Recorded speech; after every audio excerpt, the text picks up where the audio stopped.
பன்ருட்டி அருகே தேமுதிக கொடிக்கம்பம் நடும்போது மின்சாரம் தாக்கி உயிரிழந்த கட்சி நிர்வாகியின் குடும்பத்தை விஜயகாந்தின் மகன் விஜயபிரபாகரன் நேரில் சந்தித்து ஆறுதல் கூறினார்.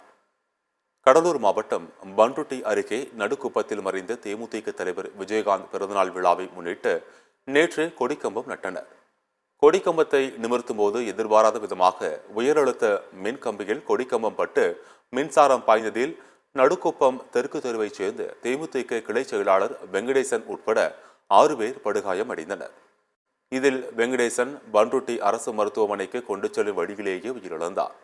இந்நிலையில் நடுக்குப்பம் பகுதியில் உள்ள வெங்கடேசன் வீட்டில் வைக்கப்பட்டிருந்த அவரது உடலுக்கு விஜயபிரபாகரன் அஞ்சலி செலுத்தினார். தொடர்ந்து செய்தியாளர்களுக்கு பேட்டியளித்த அவர் வெங்கடேசனின் 2 மகன்களின் கல்வி செலவை தேமுதிக ஏற்பதாகவும் மேலும் இதுபோன்ற நிகழ்வு ஏற்படாத வகையில் தேமுதிகவினர் மிகுந்த கவனமுடன் செயல்படுமாறும் வேண்டுகோள் விடுத்தார்.